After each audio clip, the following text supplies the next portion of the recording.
저는 실전 재활을 통해서 여기에 오게 되었습니다. 이렇게 하시면 무조건 합격. 네?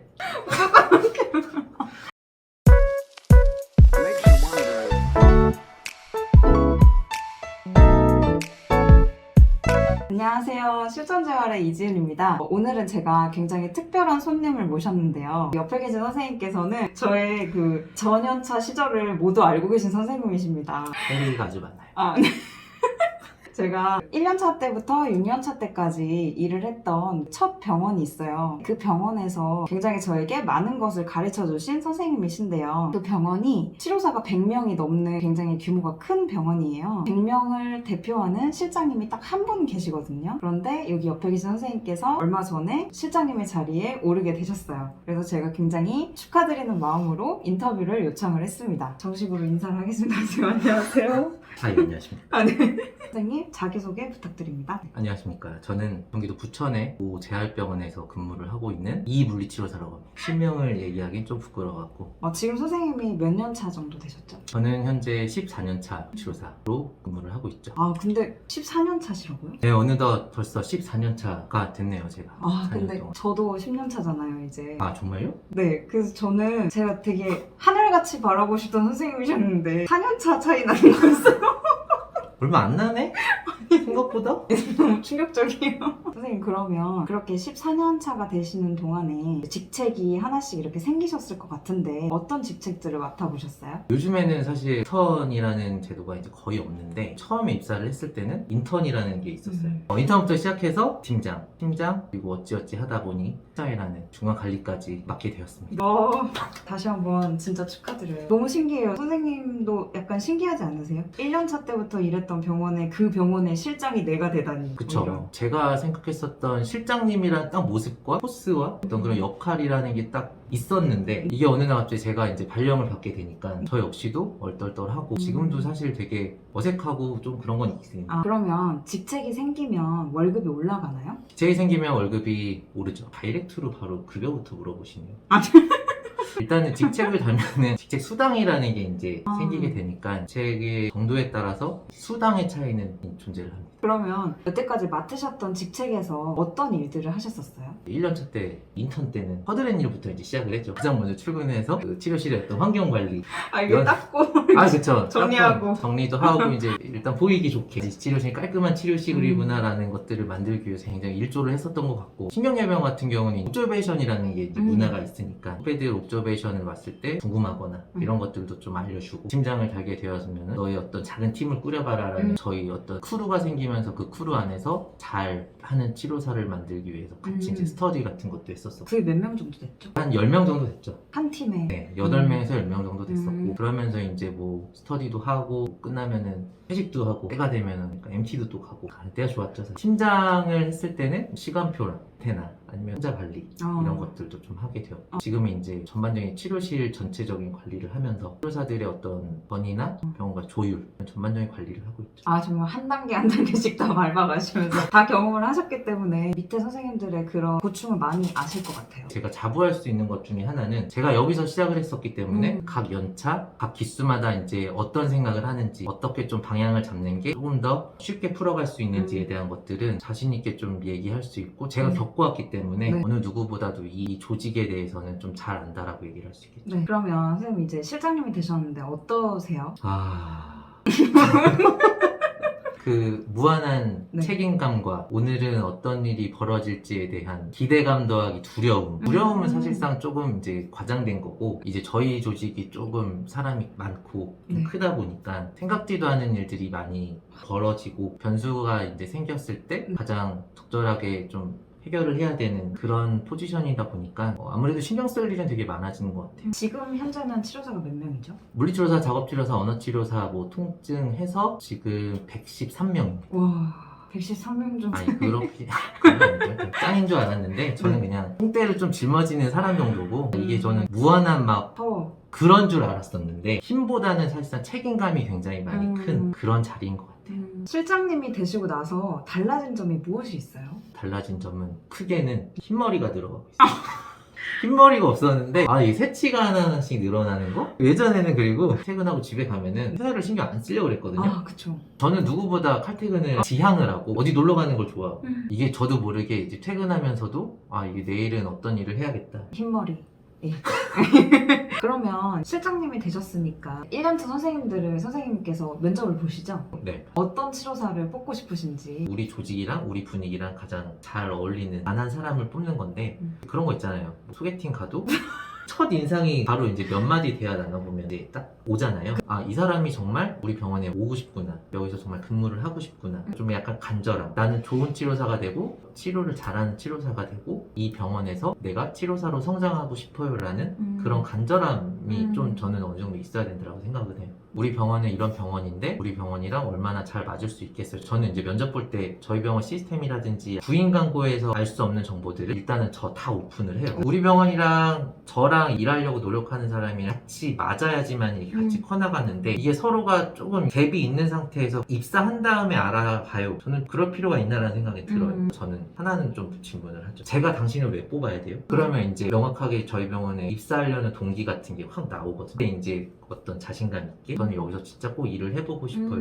이렇게 저한테 느껴지면 같이 가야죠. 저는 신입 선생님들한테 있어서 해보려고 하는 의지, 나는 여기서 잘해보고 싶어요라는 그런 그 정도만 갖고 있으면 될 것 같아요. 왜냐면은 제가 1년차 때 제가 정말 존경하는 선배님, 예전 실장님이 계시는데 그분이 저한테 이제 아무것도 몰라도 되니까 1년에 열정만 갖고 오라고 나머지는 다 본인이 채워주겠다고. 전 그 말이 되게 감명이 깊었었거든요. 실제로 그런 것들을 채워주셨고 제가 오늘 이 자리에서 선생님이랑 같이 이런 주제로 이야기를 하기까지 그분을 통해서 많이 있던 영향을 많이 영향을 받으셨죠. 좋은 것 같아요. 선생님께서도 예전 실장님한테 그런 영향을 많이 받으셨듯이 저도 선생님한테 그런 영향을 굉장히 많이 받았기 때문에 제가 지금 이렇게 이런 치료사가 되어서 이런 거를 하고 있는 거라고 생각을 해요. 제가 진짜 예전에 막 실수도 많이 하고 모르는 것도 많고 막 굉장히 그랬던 시절들이 있었는데 선생님께서 굉장히 다정하게 또 날카롭게 잘 말씀을 해주시고 많이 가르쳐주시고 또 예전에 그 실장님이셨던 분께서는 굉장히 또 무게감 있게 자리를 지키시면서 치료를 굉장히 잘하셨기 때문에 실제로 바뀔 수 있어요. 네. 저희는 솔직히 다들 존경할 수밖에 없는 그런 분이셨기 때문에 항상 그런 거를 바라보면서 저는 일을 했었어요. 나도 저렇게 되고 싶다. 저는 그게 되게 중요하다고 생각을 하거든요. 그러면 면접의 비중과 꿀팁을 좀 알려주세요. 저는 근데 그런 것 같아요. 자기소개서나 이런 것들이 읽어보긴 하는데 그게 뭐 면접에 당락을 좌우할 정도는 아닌 거는 같고 어차피 신입 선생님이라고 하면은 잘 모르는 상태 속에서 저희는 치료사들을 키워나가는 과정이 있는데 저희 시스템이 얼마큼 잘 융합이 될 수 있는지 아까도 말씀드렸듯이 선생님을 제가 왜 뽑아야 되죠? 라고 이야기를 되물었을 때 자기를 정말 어필할 수 있는 준비나 자신감 이런 것들이 되게 많이 좌우를 할 것 같아요. 그런 걱정을 되게 많이 하세요. 자기가 병원에 입사를 해서 일을 할 수 있을까라는 불안감이 항상 있으신 것 같아요. 근데 제가 봤을 때는 누구도 완성을 하고 이 사람은 정말 물리치료사로서 다 준비가 되어 있다. 그렇게 백그라운드를 갖고 시작하는 사람은 제가 봤을 때 없는 것 같아요. 시작을 하기 전에는 당연히 두렵고 힘들고 내가 잘할 수 있을까라는 걱정도 많이 되죠. 근데 내가 잘 할 수 있을 거야 라는 의지만 있으면 될 거예요. 그게 가장 중요한 부분이고 웬만한 신경계 병원 같은 경우는 어차피 자체 교육이 있는 그런 병원 들어가게 되면은 본인이 부족하고 본인이 잘 모자라는 것들을 더 먼저 채워주려고 하는 명목하에 스터디라는 걸 하니까 일단은 걱정보다는 잘 하겠다는 자신감이 가장 중요한 거예요. 그러면 또 하나 여쭤보고 네. 싶은 게 만약에 동기들보다 나이가 좀 많은 사람들 면접을 보실 때 어떠한 뭔가 불이익 같은 게 있나요? 불이익이라기보다는 먼저 물어보겠죠. 선생님이 나이가 동기와는 좀 차이가 나면은 선생님 좀 더 인내해야 되는 부분이 분명히 있다. 그런 것들에서 준비가 어느 정도는 좀 되셔야 된다라고 먼저 확인을 시켜드리겠죠. 그러니까 모든 본인이 어떤 마음을 먹고 어떤 의지에 따라서 되게 많이 달라질 거는 같아요. 네. 나이가 많다고 무조건 나는 취업하기 어려워? 그런 거는 아닌 것 같고. 저도 그런 것 같아요. 그래서 항상 저 그렇게 대답하거든요. 치료사의 세계에서는 어떤 사람을 뽑을 때 이 사람이 나와 함께 같이 일해도 좋을 만한 그런 사람인가를 많이 보고 뽑기 때문에 나이 뭐 이런 것보다는 사람이 풍기는 이미지와 분위기와 느낌과 말투, 인성 이런 거를 굉장히 많이 본다. 저는 그렇게 말씀을 드리거든요. 이거 면접 봐요? 아니. 정확한 그래서 너무 많이 걱정하지 마시고 자신감을 가지고 도전을 많이 해보시면 될 것 같아요. 그리고 뭐 한 군데 써서 한 번에 붙거나 그런 것도 너무 많이 기대하지 마시고 여러 군데 이렇게 많이 경험을 좀 해보시고 그러고 나서 병원을 다니면 본인한테도 더 좋을 것 같아요. 얼마나 잘 알아보느냐가 가장 중요한 부분이 그게 쉽지는 않아요. 많은 정보들도 사실상 제한이 있고 이런 뭐 유튜브 채널을 통해서 선생님께서 이제 알려주시는 부분도 있지만 저는 그것도 조금 말씀을 드리고 싶은 게 뭐냐면 학교를 다니다 보면 그 선후배 사이의 어떤 인맥이라는 네트워크도 충분히 잘 활용을 하는 게 필요하지 않나라는 생각이 들고 인터넷으로 보고 이 병원이 좋다 나쁘다라고 하는 건 굉장히 편향된 생각들이 되게 많아요. 안 좋은 병원이다라고 하면은 이게 뭐 때문에 안 좋으냐? 그런 거는 거의 대부분 안 나와요. 그런 것보다는 먼저 나와 있었던 누군가가 얘기해주는 거 그게 굉장히 중요하지 않나. 저도 여기 병원 들어올 때 그랬어요. 학교 선배가 우리 병원 들어오면 다른 건 몰라도 많이 배울 수 있어 라는 말에 그 한마디에 저도 여기를 입사를 하게 된 거거든요. 근데 그게 정말 제일 중요한 거라는 거를 이제 와서 정말 느끼고 어쨌든 차가 낮으신 선생님들께서는 최대한 내가 많이 배우려고 실력을 쌓아가려고 그런 병원으로 입사를 하려고 최대한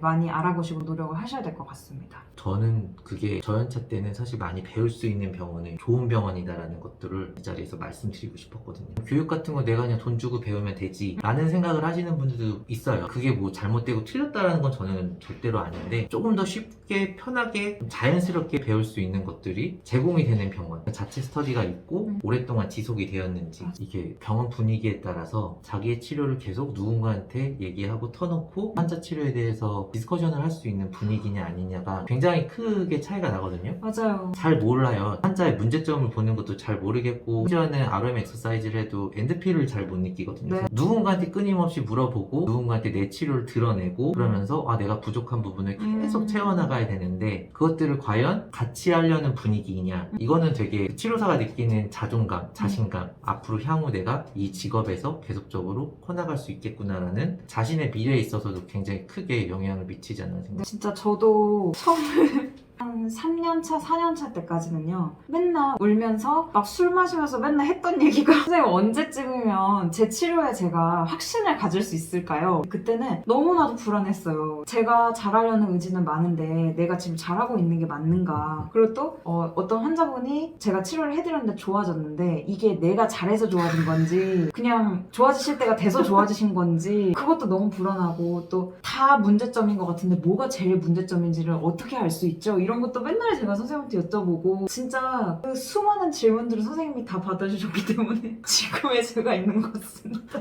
근데 분명히 그런 거는 있는 것 같아요. 이렇게 이준 선생님 같은 경우는 저랑 같이 근무를 할 때 많이 물어보고 같이 고민도 했었었고 같이 무언가를 해결하려고 할 때 저 역시도 굉장히 많은 자극이 돼요. 왜냐면은 뭐라도 도움이 되고 싶은데 뭐 나도 같이 성장하는 단계인데 내가 어떻게 다 알아요. 그래서 고민을 해야 선생님이 되고. 공부하셔서 저한테 알려주신 적도 있었어요. 그랬나요? 네네네. 옵저베이션 가서 선생님한테 뭐 질문 드리고 막 이렇게 하면 선생님이 그거는 내가 확실하게 더 알아온 다음에 너한테 다시 한번 얘기를 해줄게 이랬던 적이 있어요. 사기를 치면 안 되니까. 그쵸. 네. 잘못된 정보를 주면 그렇죠. 안 되니까. 아예 모르면 모른다라고 하는 게 낫지 네. 슬프게 알면서 그게 맞다라고 하는 게 가장 안 좋은 거잖아요. 그래서 저는 그게 제일 멋있었던 것 같아요. 지금에 와서 정말 감사드립니다. 아유, 선생님한테. 얘기하면 끝도 없어요, 선생님. 한도 끝도 없죠. 네, 진짜 옛날 얘기하면 끝도 없습니다. 옛날 사람이라 어떡해.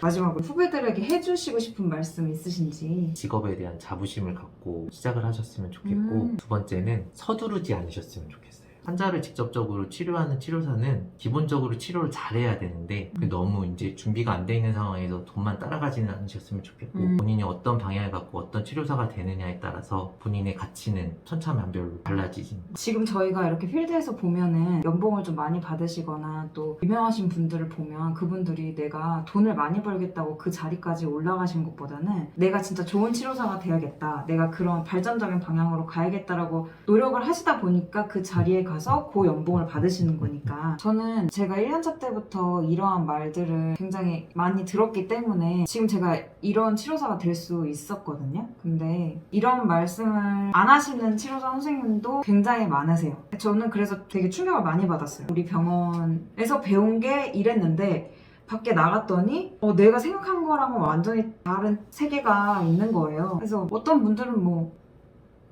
그냥 대충 해.